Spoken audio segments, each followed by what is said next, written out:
1 da tarde, 29 minutos. Eu estou aqui ao vivo recebendo a doutora Ana Cristina Teixeira, defensora pública do Estado do Ceará. De antemão, doutora, já agradeço a senhora pela presença. Nós estamos vivendo o Agosto Lilás, que é esse momento de uma campanha que está chamando a atenção, doutora, para a questão da violência contra a mulher.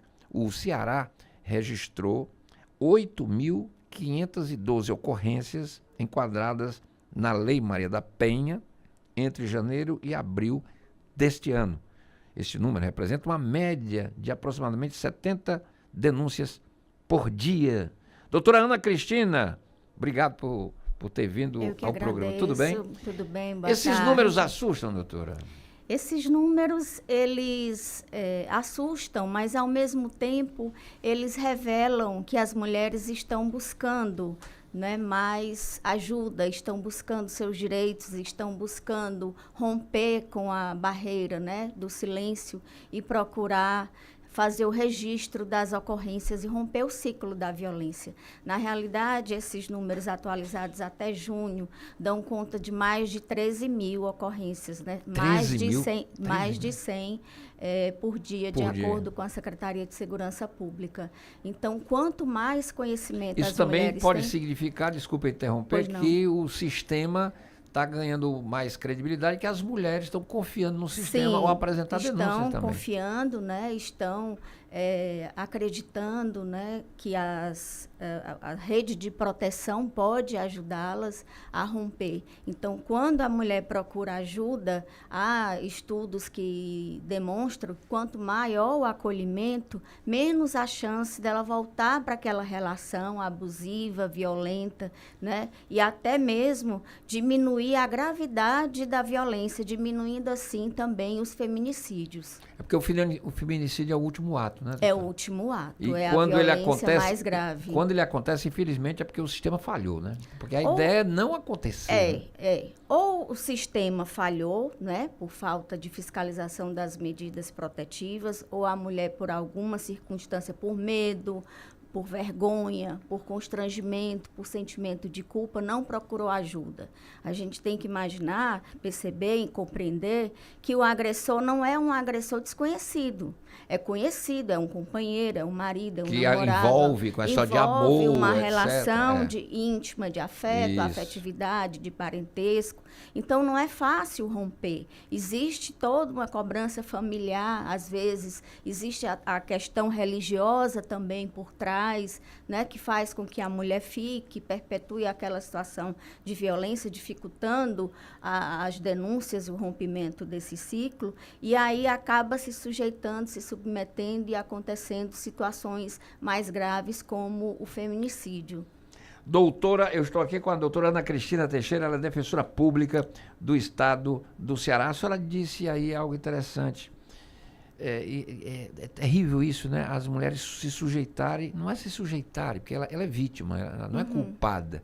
Mas mesmo depois de padecer durante tanto tempo, elas ainda acreditam que o companheiro é capaz de mudar, né? Por que isso? É muita fragilidade, doutora? Há uma média de situação de violência, né, de acordo com os pesquisadores, em torno de 5 anos, até que a mulher tome a decisão de romper. Cada mulher tem seu tempo, né? Então, essas campanhas, elas têm uma relevância para justamente conscientizar, porque muitas vezes uma mulher não sabe, não tem a exata noção, a consciência de que vive uma situação abusiva e violenta. A própria Maria da Penha, no livro dela, ela retrata, né, Sobrevivi e Posso Contar, em várias entrevistas ela fala também, que até chegar aquele momento do tiro, ela sofreu vários episódios de violência.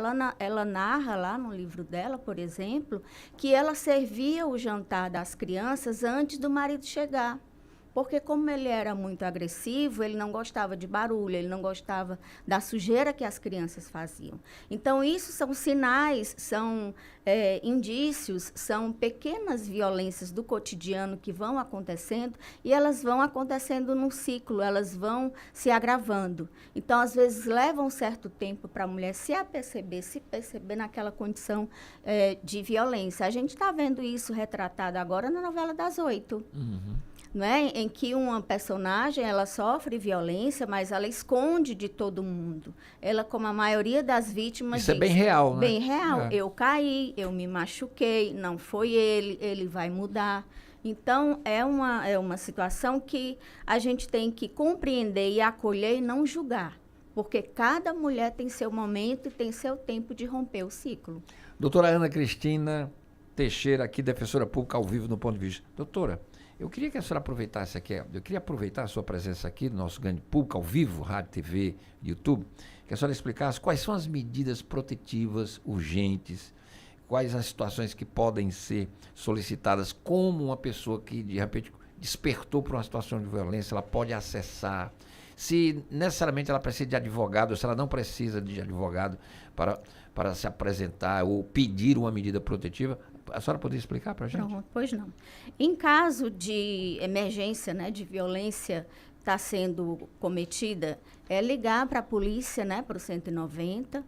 E se for uma violência que a mulher pode esperar para fazer o registro da ocorrência, buscar a Casa da Mulher Brasileira, onde tem todos os equipamentos, buscar uma delegacia especializada onde houver, ou uma delegacia comum onde não houver, e aí o próprio delegado pode pedir as medidas protetivas de urgência, que podem ser o afastamento do agressor do lar, a suspensão de visitas em relação aos filhos, o afastamento dos parentes, a suspensão de manter qualquer contato com a vítima, as medidas protetivas... Sob pena de prisão, né? Sob pena de prisão. Isso. O monitoramento eletrônico em caso de risco à sua integridade física e psicológica. Então, essas medidas protetivas, elas podem ser tomadas caso a caso, dependendo, né, da gravidade da situação e do que se é necessário. Elas não são um rol taxativo. A lei, ela exemplifica, mas se houver uma necessidade de um outro tipo de medida protetiva, por exemplo, no caso de violência patrimonial, é possível suspender contratos, procurações que a mulher passou para o marido, que está dilapidando os bens. Sim. Então, cada caso merece um olhar específico. E a justiça age com a devida urgência nesses casos? Age em caso de medida protetiva, sim. Age com a devida urgência. Parece que é 48 horas, em né? 48 horas, o juiz tem que ratificar, né, as medidas protetivas que foram deferidas pelo delegado ou pelo policial, inclusive pode ser pelo policial quando não há delegado na comarca. Então, isso foi uma inovação trazida, porque nem todas as comarcas, nem todas as cidades têm disponível uma delegacia especializada, né? E isso é uma grande luta, né, nossa. O ideal seria que estivéssemos com delegacias em todas as cidades. Exatamente, até porque tem um dado interessante que a Casa da Mulher Brasileira divulgou que nenhum dos casos que foram denunciados lá na Casa da Mulher Brasileira teve um desfecho de feminicídio. Legal. Nenhum dos casos. Importante o que isso. mostra o quê? A eficácia, a eficiência da rede de proteção às mulheres. Então, os estudos mostram quanto menos equipamentos nas cidades, nos municípios, maior o risco que corre essa mulher sem proteção.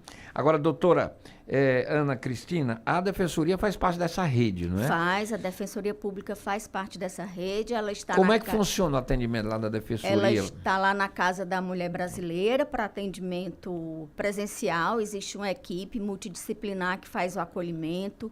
A Defensoria presta orientação jurídica, ingressa com os processos judiciais que são necessários, separação, divórcio, pensão alimentícia, regulamentação de guarda. Isso depois de que a mulher tomou essas decisões. Tomou as decisões, faz a orientação de quais são as medidas que podem ser adotadas de urgência, faz o requerimento das medidas protetivas também, porque pode ser feito pela mulher sem um advogado, isso é importante que se diga.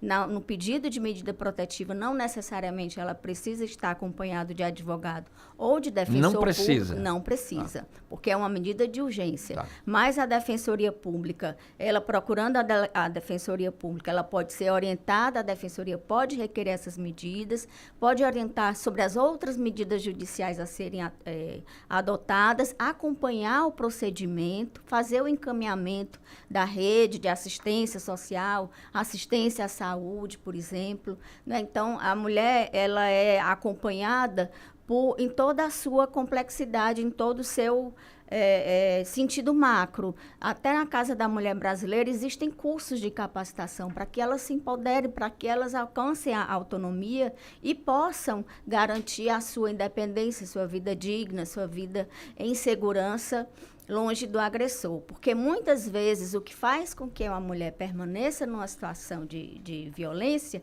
é a dependência econômica, além da dependência emocional. Doutora Ana Cristina Teixeira, muito obrigado. Então, para você que está me ouvindo, você se enquadra, você acha que está passando, porque você despertou que está vivendo um momento de violência, é hora de pedir ajuda.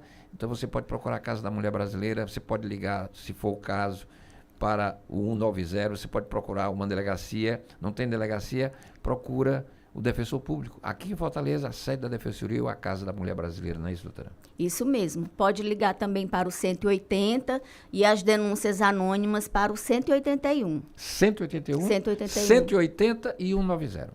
E 190. Que é o geral que é do o sistema. geral, exatamente. Doutora Ana Cristina Teixeira, obrigado, boa tarde, bom trabalho. Eu que agradeço, muito obrigada pela oportunidade. Parabéns Boa pelo tarde. trabalho da Defensoria Pública. Eu sou muito fã do trabalho que a Defensoria Pública realiza em todos os âmbitos, inclusive nesse aí que a gente está falando, na defesa. Muito obrigada, nós agradecemos. Obrigado. Muito obrigada. Boa tarde, bom Boa trabalho para a tarde. senhora.